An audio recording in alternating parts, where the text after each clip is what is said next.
हे guys, अस्सलाम वालेकुम। Welcome back to my channel Shamas kitchen and blog.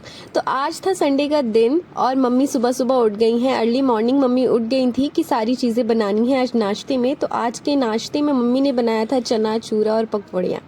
तो मोस्टली क्या होता है कि हमारे यहाँ ना रमज़ान में ही ये सारी चीज़ें बनती है। उस टाइम पे जब बनती है ना तो इनका जायका बहुत ही अलग होता है। और कभी कभी क्या होता है कि संडे वगैरह के दिन या हॉलीडे वाला दिन होता है जब घर पे सारे लोग होते हैं तो मम्मी ये बना लिया करती हैं, क्योंकि हमारे यहाँ ना ये सारी चीज़ें बड़े ही मज़े से सब खाते हैं। तो मैं जब तक उठी थी तो तब तक तो मम्मी ने सारी चीज़ें बना ली थी, चना चूरा वगैरह सब बना के मम्मी ने रेडी कर लिया था। और यहाँ पे मैं उठी तो मम्मी पकौड़ियाँ तल रही थी। तो इतनी लजीज लजीज मम्मी ने सारी चीज़ें बनाई थी ना कि भूख तो अपने आप ही लगनी थी मॉर्निंग मॉर्निंग में। तो यहाँ मम्मी ने सारी पकौड़ियाँ बनाई। और गर्मी में किचन में खड़े होकर काम करना कितना मुश्किल होता है ये हमसे ही पूछो। तो जो लोग ये कहते हैं ना कि औरतें घर में करती ही क्या है, तो इतनी गर्मी में गरम गरम खाना खिलाने वाली आपकी वाइफ ही होती है और कोई नहीं होती है। तो यहाँ पे क्या कर रही हूँ मैं, सारी चीज़ें जो बन गई थी फिर फटाफट से पापा भी उठ गए थे तो पापा को मॉर्निंग में जल्दी नाश्ता, मतलब टाइम टू टाइम सारी चीज़ें करने की आदत है उन्हें स्टार्टिंग से ही। तो यहाँ पे मैं सबसे पहले उनका ही नाश्ता लगा रही हूँ कि वो फटाफट से कर लेंगे, क्योंकि जब सब लोग उठ जाते हैं हमारे यहाँ सब साथ में ही नाश्ता करते हैं, लेकिन पापा जल्दी करते हैं इस वजह से पापा का यहाँ पे मैं नाश्ता लगाने लग गई। खाना वगैरह भी पापा जो है टाइम से खाते हैं।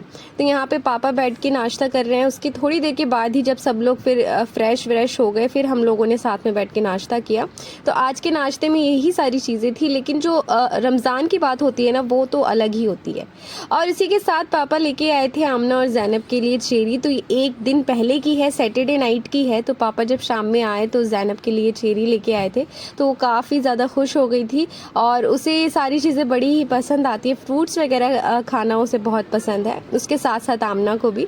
तो यहाँ पे वो इंजॉय करने लग गई। और साथ में देखिए जब हम गर्मी में परेशान हो रहे थे तो भाईजान ने हमें यहाँ पे बनाना शेक बनाया और उसके साथ साथ लस्सी बनाई और काफ़ी बेहतरीन था। और इसे पीने के बाद काफ़ी राहत आई और खूब सारी एनर्जी आई कि हम दोबारा किचन में जाके काम कर सके। और इसको पीने के बाद एनर्जी आने के बाद मैं आ गई किचन में। तो यहाँ पे आज मैं बना रही हूँ आमना जैनब के लिए मटन पुलाव। तो मैंने बिरयान जो है वो प्याज का कर लिया था, एक मीडियम साइज़ के प्याज को मैंने बिरयान किया। फिर उसके अंदर मैंने 800 से 900 ग्राम जो है मटन डाल दिया। देन उसके बाद मैंने ये बिरयानी मसाला बनाया, फिर उसके बाद ये डाल दिया। मैं इसे शूट नहीं कर पाई क्योंकि बहुत ज़्यादा गर्मी लग रही थी। खैर आप रेडीमेड वाला भी डाल सकते हैं। फिर उसके साथ साथ मैंने इसमें दही डाल दी है, तकरीबन ये 4 से 5 बड़े चम्मच दही है। दरदरी हरी मिर्च को मैंने पीस लिया था, फिर वो डाल दिया, कम से कम 8 से 9 हरी मिर्चें हैं। देन उसके साथ नमक डाल देना है और इन सारी चीज़ों को अच्छे से मिक्स करके हम चढ़ा देंगे।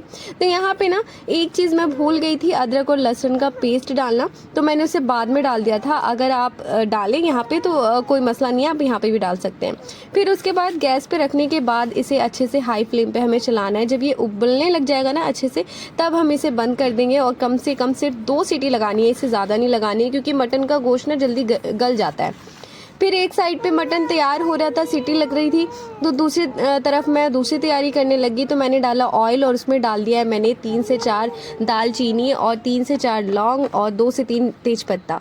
फिर मैंने बताया था ना कि मैंने अदरक लहसुन का पेस्ट वहाँ पे नहीं डाला था, इसीलिए मैंने यहाँ पे अदरक लहसुन का पेस्ट डाला, तकरीबन 2 से 3 बड़े चम्मच। देन उसको अच्छे से हम फ्राई कर लेंगे, उसका कच्चापन थोड़ा ख़त्म हो जाए। और यहाँ पे ये देखिए हमारा जो मटन है वो मैंने 2 सीटी लगा दी है, उससे ज़्यादा नहीं, क्योंकि अभी हमें भुनाई भी करनी है इसीलिए। तो मैंने यहाँ पे अच्छे से मसाले को भून लिया था, लहसुन और अदरक को। फिर उसके बाद जो हमने मटन तैयार किया था ना मैंने इसमें ट्रांसफ़र कर दिया, क्योंकि पुलाव मैं इसी में बनाने वाली हूँ। अगर आप कुकर में ही भुनना चाहें तो उसमें भी भून सकते हैं, वो आपकी अपनी मर्ज़ी है।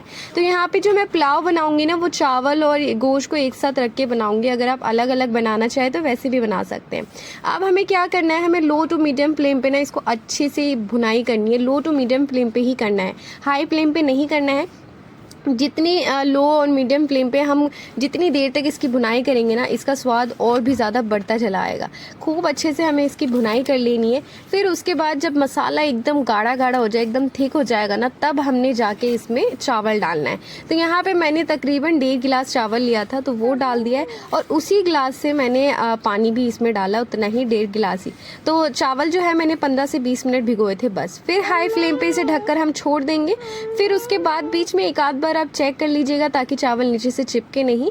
और उसके बाद यहाँ पे देखें, जब मैंने एक बार बीच में चेक किया, देन उसके बाद फिर से मैंने इसे हाई फ्लेम पे ही रख दिया, तो यहाँ पे हल्का हल्का सा पानी रह गया है, बिल्कुल हल्का हल्का सा। तो अब यहाँ पे क्या करेंगे हम, आप कलर डालना चाहे तो डाल सकते हैं, मुझे ऐसे ही पसंद था क्योंकि पुलाव बना रही थी इसीलिए। अब लो फ्लेम पे मैंने इसे ढक करके कम से कम 5 से 7 मिनट के लिए छोड़ दिया ताकि इसके अंदर का जो भी थोड़ा बहुत पानी है वो ड्राई हो जाए।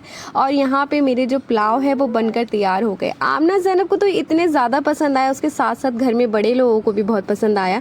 तो मैं सोच रही थी कि इसे मैं दोबारा ट्राई करूँगी, मैं दोबारा से बनाऊँगी क्योंकि इस बार तो मैंने ज़्यादा नहीं बनाया था इसीलिए।